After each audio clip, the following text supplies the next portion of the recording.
Hello అండి, నమస్తే. ఈరోజు వీడియోలో ఫ్రంట్ పార్ట్ ఎలా కట్ చేయాలో చూద్దాము. కొత్తగా నేర్చుకునే వాళ్ళకి ఫ్రంట్ పార్ట్ ఎలా కట్ చేయాలో చాలా డౌట్స్ ఉంటాయి. ఈ విధంగా ఒకసారి ట్రై చేసి చూడండి. బ్లౌజ్ పర్ఫెక్ట్గా కుదురుతుంది. వీడియో నచ్చితే తప్పకుండా ఒక లైక్ చేయండి. కొత్తగా మన ఛానల్ని విజిట్ అయిన వాళ్ళు సబ్స్క్రైబ్ చేసుకోండి. ముందు వీడియోలో బ్యాక్ పార్ట్ గురించి క్లియర్గా ఎక్స్ప్లెయిన్ చేశాను. ఫ్రంట్ పార్ట్కి సంబంధించిన కొన్ని క్లిప్పింగ్స్ మిస్ అవ్వడం వల్ల ఫ్రంట్ పార్ట్ గురించి సరిగా ఎక్స్ప్లెయిన్ చేయలేకపోయాను. ఈ వీడియోలో ఫ్రంట్ పార్ట్ గురించి పూర్తిగా ఎక్స్ప్లెనేషన్ ఉంటుంది. ముందుగా బ్యాక్ పార్ట్ని ఇలా క్రాస్గా పేపర్ పైన కానీ క్లాత్ పైన కానీ ప్లేస్ చేసుకోవాలి. మనం చూసేది క్రాస్ కటింగ్ బ్లౌజ్ కాబట్టి క్రాస్గా ప్లేస్ చేస్తున్నాము. ఒకవేళ మనం స్ట్రైట్ కటింగ్ చేయాలనుకుంటే ఈ క్లాత్ని స్ట్రైట్గా ప్లేస్ చేసుకోవాలి. స్ట్రైట్స్ వైపు ఇలా బయటకున్నా పర్వాలేదు, ఎందుకంటే ఫోల్డింగ్లో మనకి ఒక క్లాత్ వెళ్ళిపోతుంది, లేదంటే ఎక్స్ట్రా క్లాత్ యాడ్ చేసుకున్నా సరిపోతుంది. ఇప్పుడు మనం ప్లేస్ చేసుకున్న బ్యాక్ పార్ట్ చుట్టూ లైన్స్ డ్రా చేసుకోవాలి, ఇలా వీడియోలో చూపించిన విధంగా. కొత్తగా నేర్చుకునే వాళ్ళు ఫ్రంట్ పార్ట్ కట్ చేయడానికి భయపడుతూ ఉంటారు. అలాంటి భయాలు ఏం అవసరం లేదు. బ్యాక్ పార్ట్ పర్ఫెక్ట్గా కట్ చేయడం వచ్చినట్లయితే ఫ్రంట్ పార్ట్ని ఈజీగా కట్ చేసుకోవచ్చు. మనం బ్యాక్ పార్ట్ని ప్లేస్ చేసేటప్పుడు నెక్ వైపు పై భాగాన ఇలా వీడియోలో చూపించిన విధంగా ఎక్కువ గ్యాప్ ఉండేలాగా చూసుకోవాలి. ఎందుకంటే మనం నెక్ కట్ చేసేటప్పుడు ఫ్రంట్ నెక్ అనేది బ్యాక్ నెక్ కంటే చాలా తక్కువగా కట్ చేస్తాం కాబట్టి ఈ గ్యాప్ అనేది ఎక్కువగా ఉండేలాగా ప్లేస్ చేసుకోవాలి. ఆర్మ్ రౌండ్ దగ్గర, నెక్ దగ్గర, అదేవిధంగా ఫిట్టింగ్ లైన్ని మార్కింగ్ చేసుకోవాలి. బ్యాక్ పార్ట్ ఆధారంగా బ్యాక్ పార్ట్ని వీడియోలో చూపించిన విధంగా ఫోల్డ్ చేసుకోవాలి. ఈ ఫోల్డింగ్ అనేది ఒక 3.5 ఇంచెస్ డిస్టెన్స్లో ఫోల్డ్ చేసుకోవాలి. కింది నుంచి చేసుకున్న వైపు ఒక లైన్ డ్రా చేసుకోవాలి. సైజ్ బ్లౌజ్ నుంచి ఇప్పుడు మనం మెయిన్ డాట్ లెంత్ ఎంత ఉందో చూసుకోవాలి. సైజ్ బ్లౌజ్ని ఇలా షోల్డర్ మధ్య భాగంలో ఫోల్డ్ చేసినట్లయితే మనకి మెయిన్ డాట్ పాయింట్ అనేది వస్తుంది. ఈ మెయిన్ డాట్ పాయింట్ని మార్కింగ్ వేసుకొని అదేవిధంగా మెయిన్ డాట్ లెంత్ ఎంత ఉందో కూడా చూసుకోవాలి. కింది వైపున ఈ లెంత్ను కూడా మార్కింగ్ వేసుకోవాలి. మనకు వచ్చిన మార్కింగ్కి కుట్లకు పావించి వదులుకొని మార్కింగ్ వేసుకోవాలి. ఇప్పుడు నెక్ మార్కింగ్ వేస్తున్నాము.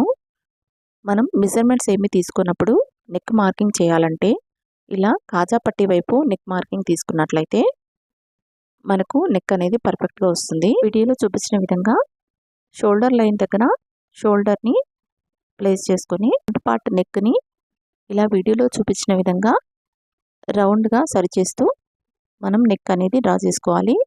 ఈ నెక్ డ్రా చేసేటప్పుడు కొద్దిగా జాగ్రత్తగా డ్రా చేసుకోవాలి, ఎందుకంటే బ్లౌజ్ మొత్తం మనకు నెక్ మీదనే ఆధారపడి ఉంటుంది. నెక్ పర్ఫెక్ట్గా కుదిరినట్లయితే బ్లౌజ్ పర్ఫెక్ట్గా కుదురుతుంది. ఇలా నేర్చుకునే వాళ్ళు ఈ నెక్ మార్కింగ్ వేసేటప్పుడు వచ్చిన మార్కింగ్కి పావించు మందం పైకి మార్కింగ్ వేసుకొని నెక్ కట్ చేసుకోవాలి.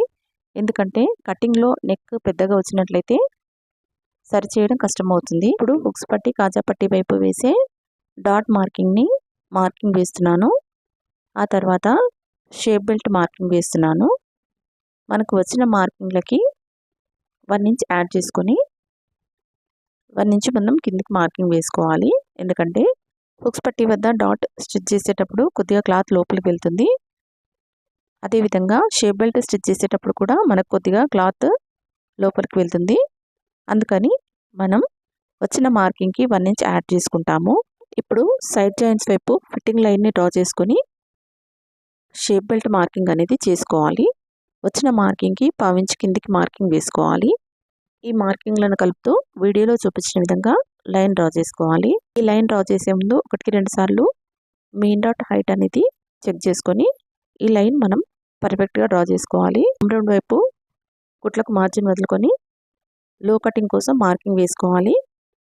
ఇలా వీడియోలో చూపించిన విధంగా మనకి సెంటర్లో లో కటింగ్ వచ్చేలాగా మార్కింగ్ వేసుకోవాలి. ఇప్పుడు హుక్స్ పట్టీ వైపు నెక్ నుంచి షేప్ బెల్ట్ వరకు ఉన్న కొలత మనం పెట్టిన కొలతకి సరిపోతుందో లేదో ఒకసారి చెక్ చేసుకోవాలి.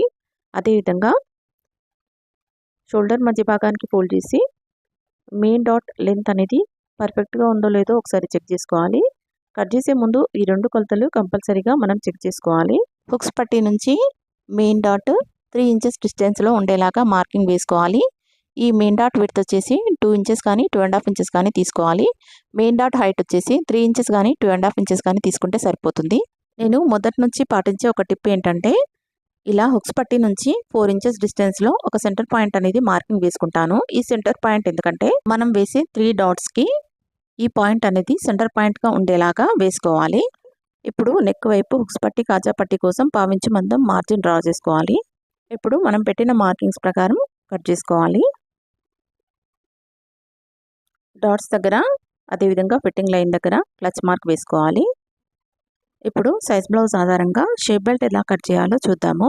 సైజ్ బ్లౌజ్ యొక్క షేప్ బెల్ట్ని ఇలా క్లాత్ పైన కానీ పేపర్ పైన కానీ ప్లేస్ చేసుకొని సైజ్ బ్లౌజ్ యొక్క షేప్ బెల్ట్ కొలతలు ఏ విధంగానైతే ఉన్నాయో అదే విధంగా మార్కింగ్ వేసుకోవాలి.